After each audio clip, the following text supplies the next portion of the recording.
निधि और प्रीति के पिता शहर में मजदूरी करते थे और उनकी माँ घर संभालती थी। वो दोनों बहुत छोटी थी जब उनके माता पिता उन्हें काम की तलाश में अपने साथ शहर ले आए थे। शहर में वो सब एक किराए के कमरे में रहते थे। मदन ने दोनों बेटियों को सरकारी स्कूल में पढ़ने के लिए डाल दिया था। सब कुछ ठीक चल रहा था। ऐसे ही कई साल बीत गए और फिर एक रोज मदन को लकवा मार गया। उसे सरकारी अस्पताल ले जाया गया। वहां डॉक्टरों से जितना हो सका उन्होंने उसका इलाज किया। इसके बाद उन्होंने मदन को छुट्टी दे दी। एक दिहाड़ी मजदूर ने जब बिस्तर पकड़ लिया तो घर के हालात भी बुरी तरह चरमरा गए।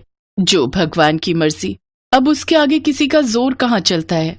सुनिए जी, आप दिल छोटा मत कीजिए, बस थोड़ी हिम्मत बांधे रखिए, देखना एक दिन सब ठीक हो जाएगा। मेरी तो कुछ समझ नहीं आ रहा उर्मिला, अब इतने बड़े शहर में हमारा गुजारा कैसे चलेगा। हमारी दोनों बेटियां बस अपनी 12वीं खत्म कर ले, फिर देखना सब ठीक हो जाएगा। निधि और प्रीति दोनों 12वीं की परीक्षा दे रही थी। अपने घर के हालातों से वो दोनों भी बहुत चिंता में थे। सोचा था 12वीं पास करने के बाद हम ग्रेजुएशन पूरी कर लेंगे, लेकिन घर के हालात देखकर अब मुझे ऐसा नहीं लगता। कोई बात नहीं दीदी, वो तो हम करस्पॉन्डेंस से भी पूरा कर सकते हैं, लेकिन फिलहाल हमें घर के हालात ठीक करने होंगे। तुम तो जानती ही हो मां अनपढ़ है, उन्हें कुछ ज्यादा नहीं पता, इसलिए अब हमें ही कुछ सोचना होगा। ऐसे ही कुछ दिन बीत जाते हैं। दोनों 12वीं पूरी कर लेती हैं। उदास उर्मिला उन दोनों के पास जाती है। निधि, प्रीति, मुझे लगता है अब हम लोगों को गांव चले जाना चाहिए। आज सेठ जी आए थे, 3 महीने का किराया मांग रहे हैं। लेकिन माँ, हम बचपन से यहाँ रहे हैं और फिर हमारी पढ़ाई सब गांव में कैसे होगा? वो सब मैं नहीं जानती। मैंने कहा ना, गांव चलना है मतलब चलना है। निधि प्रीति ने काफी मना किया, लेकिन उर्मिला ने उनकी एक नहीं सुनी। अब गांव में आकर वो लोग अपनी झोपड़ी में रहने लगे, लेकिन दोनों बहनों को कुछ समझ नहीं आ रहा था कि वो अब आगे क्या करें। उन दोनों ने कई दिनों तक सोचा कि वो ऐसा क्या काम करे जो इस गांव वालों के लिए नया हो। बहुत सोचने के बाद उन दोनों बहनों ने छोले भटूरे बनाकर बेचने की सोची। मैंने गांव भर में घूमकर देखा है, यहाँ सिर्फ कल्लू हलवाई है जो केवल समोसे ही बनाकर बेचता है। उसके अलावा यहाँ किसी चीज की दुकान या ढाबा नहीं है, तो क्यों ना हम यहाँ छोले भटूरे बनाकर बेचें। वैसे आइडिया तो बुरा नहीं है, और तुम वैसे भी अच्छे छोले बना लेती हो और मैं भटूरे अच्छे बना लेती हूँ। क्यों बाबा, कैसा लगा हमारा आइडिया? जो वैसे विचार बहुत अच्छा है तुम्हारा, लेकिन तुम दोनों ये सब सामान कहाँ से लाओगे? दोनों बहनों ने ये तो सोच लिया कि अब उन्हें क्या करना है, लेकिन अब दोनों को इस बात की चिंता सताने लगी कि इन सब के लिए सामान कहाँ से आएगा। वो दोनों अपनी माँ के पास गई। देखो बेटी, तुम दोनों से कुछ नहीं छुपा। जो पैसे थे वो मैं शहर में सेठ को किराए के पैसे देकर आ गई, लेकिन हाँ, मेरे पास ये एक सोने की अंगूठी रखी है। तुम दोनों चाहो तो इससे शुरुआत कर सकती हो। फिर दोनों बहनों ने वो अंगूठी सुनार के पास गिरवी रखी और उससे मिलने वाले पैसों से उन्होंने जरूरत का सारा सामान खरीद लिया। फिर रात को ही सारी तैयारी कर ली और अगले दिन गांव के बस अड्डे के पास जाकर अपना ठेला लगा लेती हैं और 30 रुपए छोले भटूरे की प्लेट बेचना शुरू कर देती हैं। 30 रुपए, 30 रुपए, आइए आइए, गर्मा गर्म छोले भटूरे खाइए। छोले भटूरे, ये नाम तो सुना सुना लग रहा है। हाँ, ये तो हमने शहर में खाया था जब मैं अपनी बहन के यहाँ गई थी। छोले भटूरे का गांव वालों ने नाम बहुत सुना था, लेकिन छोटे शहर के होने के कारण वो जब कभी शहर जाते तो ही वहाँ छोले भटूरे खा पाते थे। लेकिन अब गांव के बस अड्डे पर ही जब सिर्फ 30 रुपए में छोले भटूरे मिलने लगे तो वहाँ खुद ब खुद भीड़ लग गई।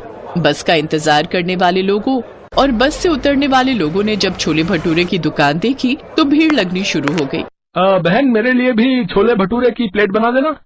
हाँ भैया, बस अभी लो। निधि गर्मा गर्म भटूरे तलती गई और प्रीति उन्हें सर्व करती गई।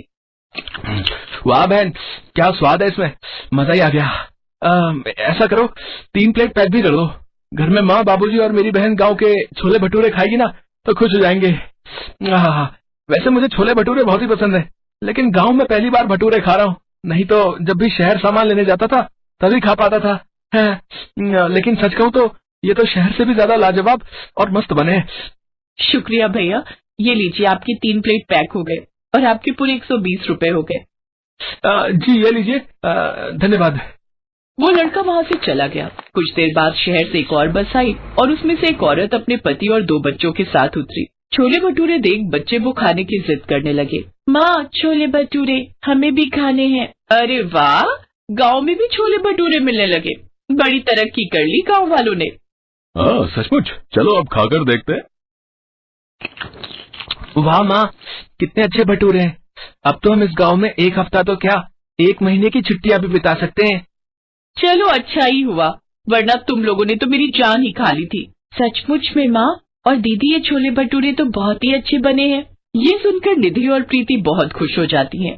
पहले दिन ही उन्हें 3000 रुपए की कमाई होती है। अब वो दोनों हर रोज छोले भटूरे बेचने आती हैं।